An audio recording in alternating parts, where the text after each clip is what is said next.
Good morning, good evening, good afternoon, ladies and gentlemen, boys and girls.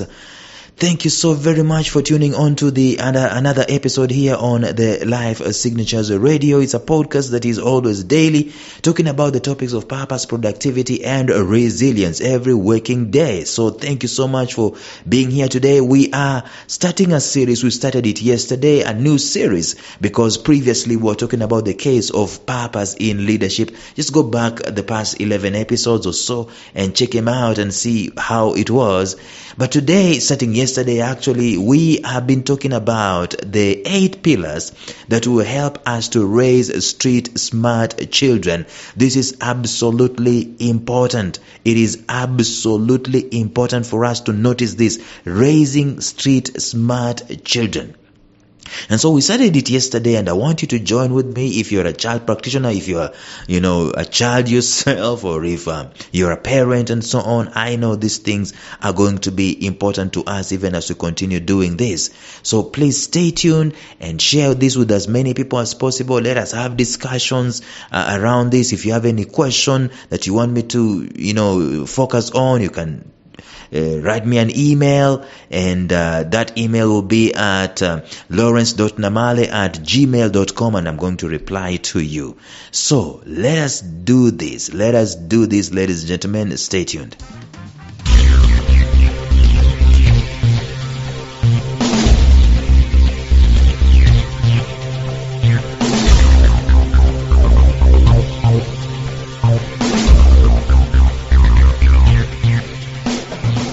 Welcome to the Life Signatures podcast with Lawrence Namale.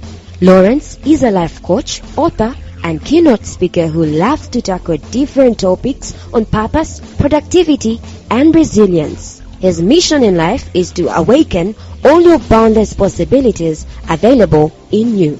Life Signatures podcast is dedicated to bring to reality every single person who knows that deep down in their gut there's got to be more to life than this. And now, here is your host, Lawrence Namale.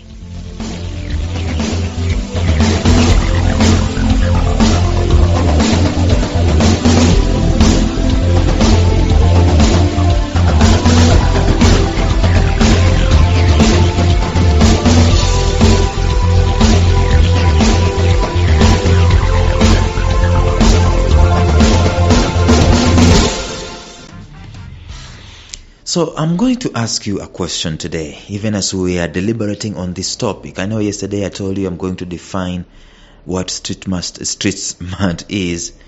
Today I want to just start by asking you, if you're given a choice, or maybe you're forced, there's someone who is forcing you to select between a street smart child and a book smart child, what are you gonna do? Which one are you going to select? It is an unfair selection, to be honest with you, because someone will argue that I need balance. If you argue that you needed balance, then of course there is a case for a child who is street smart. That's why you want them to be book smart also. But let me ask you a question. What does book smart necessarily mean? Does it mean someone who has an academic accolade? Is street smartness devoid of book smartness? Those are things that we need to deliberate upon, because there are some people who are really street smart and book smart, but they do not have the accolades thereof to show off their book smartness, because people normally think that book smart is guys who have PhDs and who have masters and who have degrees and who have diplomas and who have certificates, who went through a defined academic system, and they kind of excelled in there. Those are the people who are called book smart. But now let's go back to the question. If I asked you, now that I've given us some kind of background, if I asked you today, would you rather, let me just take it home, would you rather that your child is book smart or street smart? Now that you know what you know, knowing what you now know, having gone through the system, and I'm assuming I'm talking to parents today, Even you who is not a parent, you've gone through the school system and you're listening to me. You've graduated and you're working. Maybe you're in the corporate world, or maybe you're an entrepreneur. You have your own startup today. This question goes up to you. If you had a child and you had to choose between that child being book smart and that child being street smart, it's an unfair choice. What would you rather? That's just two choices. What would you rather? And I'm going to leave that for you to deliberate on. Maybe I'm going to give you my answer to that question, or maybe I'm not.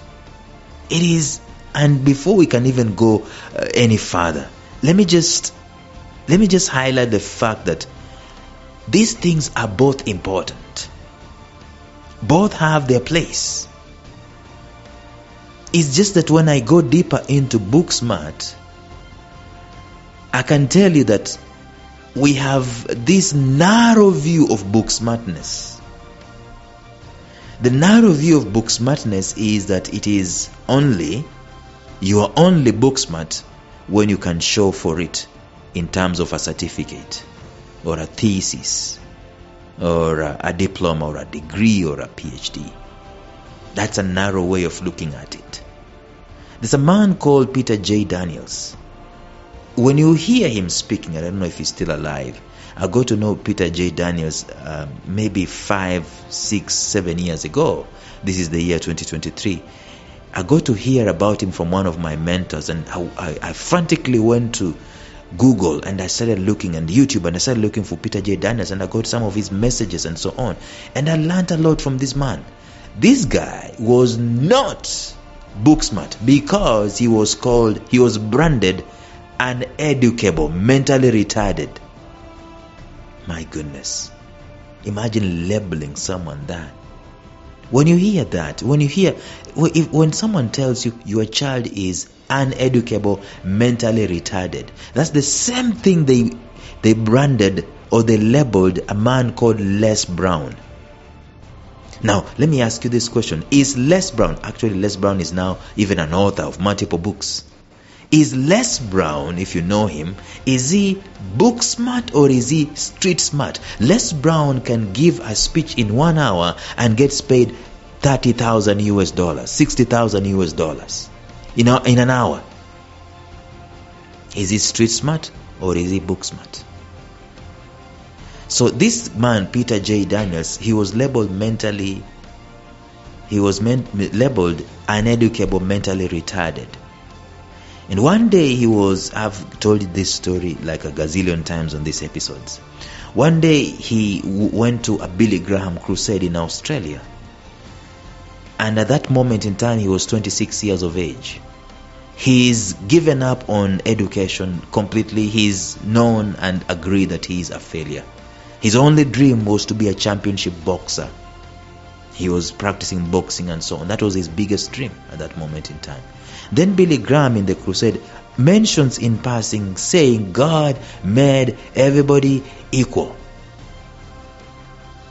Now, it was supposed to be a spiritual thing, but for some reason it rubbed off Peter J. Daniels in a different way mentally. His mind a bulb went off, and he's like, wait a minute. If God made everybody equal, then that entrepreneur across the street can just be me. I am as good as anybody else here. And so he took upon himself, Peter J. Daniels, to start reading on himself. According to his own testimony, he read over 1,000 biographies. And he read books about commerce and industry. He did mathematics. He read about economics himself. He ended up saying, I have the fortune of not having the misfortune of never going to university. And I know that can be taken with a pinch of salt. But he was saying, I am book smart, even though I do not have the academic accolades that go with it. But he is street smart. So much street smart that this guy is a billionaire and he's having a mandate to raise like 300 millionaires, something of that sort. He became an honorary ambassador to some countries. He raised a serious business in Australia because he was book smart. And someone will say, but Lawrence, that's just Peter J. Daniels. Is there a critical mass of people who are street smart and not book smart, as you are alleging? Well, if you research, that's not for me to answer. Just look around in your vicinity today. If we were to be narrow enough in this reasoning, and we asked ourselves these questions, and we said, in our community, or if we can look at our community, in our country, in our city, in our town, who is the richest person? Who is the wealthiest? Is it the book smart person or is it the street smart person? And of course, invariably, I don't care where you come from, you know the answer to that question. You see them, the answer is there, the evidence is there. I don't need to theorize. You know it, it's out there. So would I rather select a book smart child, or would I rather have a street smart child? That is a question that I want us to continue to grapple with. I know it's an unfair question because both of these things are important. But if you're told to choose one, it is light. In terms of light and darkness, what are you going to choose? Tomorrow we're going to continue talking about these things, but until then, bye-bye. Thank you for listening to Life Signatures Radio. If you enjoyed today's show, subscribe to Life Signatures Radio on iTunes, Stitcher, or visit our website at lifesignatures.libsyn.com. Life Signatures Radio, fresh, clean, and inspiring.